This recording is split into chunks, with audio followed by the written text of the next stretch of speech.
വചനയാത്ര ഉൽപ്പത്തി 28 അധ്യായം. ഇസഹാക്ക് യാക്കോബിനെ വിളിച്ച് അനുഗ്രഹിച്ചുകൊണ്ട് പറഞ്ഞു, കാനാന്യ സ്ത്രീകളിൽ ആരെയും നീ വിവാഹം കഴിക്കരുത്. പാദാൻ ആരാമിൽ നിന്റെ അമ്മയുടെ പിതാവായ ബത്തുവേലിൻ്റെ വീട്ടിലേക്ക് പോവുക. അമ്മയുടെ സഹോദരനായ ലാബാൻ്റെ പുത്രിമാരിൽ ഒരാളെ ഭാര്യയായി സ്വീകരിക്കുക. സർവശക്തനായ ദൈവം നിന്നെ അനുഗ്രഹിച്ച് സമൃദ്ധമായി വർദ്ധിപ്പിച്ച് നിന്നിൽ നിന്ന് പല ജനതകളെ ഉളവാക്കട്ടെ. അബ്രാഹത്തിൻ്റെ അനുഗ്രഹം നിനക്കും നിന്റെ സന്തതികൾക്കുമായി അവിടുന്ന് നൽകട്ടെ.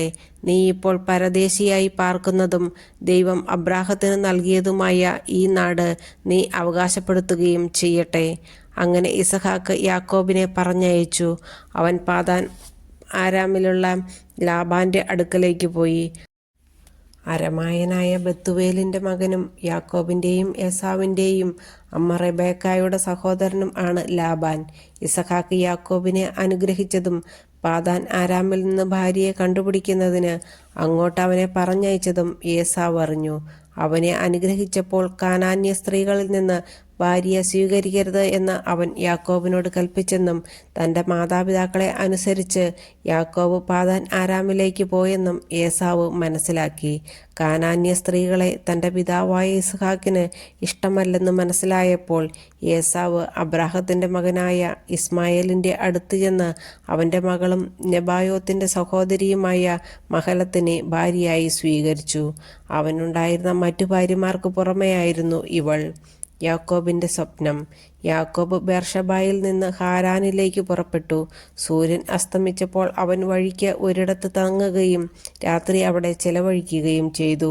ഒരു കല്ലെടുത്ത് തലയ്ക്ക് കീഴെ വെച്ച് അവൻ ഉറങ്ങാൻ കിടന്നു. അവന് ഒരു ദർശനം ഉണ്ടായി.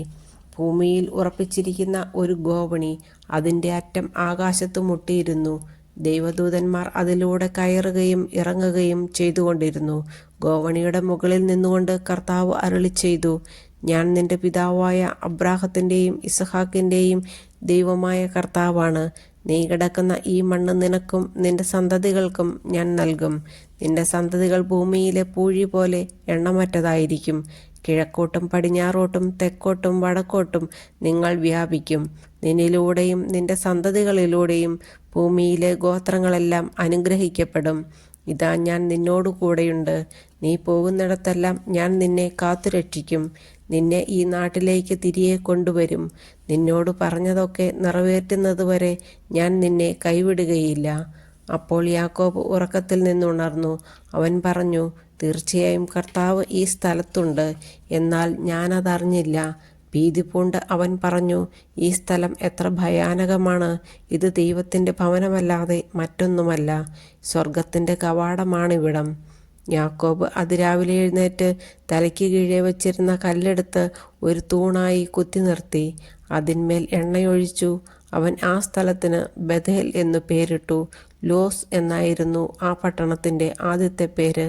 അത് കഴിഞ്ഞ് യാക്കോബ് ഒരു പ്രതിജ്ഞ ചെയ്തു, ദൈവമായ കർത്താവ് എൻ്റെ കൂടെ ഉണ്ടായിരിക്കുകയും ഈ യാത്രയിൽ എന്നെ സംരക്ഷിക്കുകയും എനിക്ക് ഉണ്ണാനും ഉടുക്കാനും തരികയും എൻ്റെ പിതാവിൻ്റെ വീട്ടിലേക്ക് സമാധാനത്തോടെ ഞാൻ തിരിച്ചെത്തുകയും ചെയ്താൽ കർത്താവായിരിക്കും എൻ്റെ ദൈവം.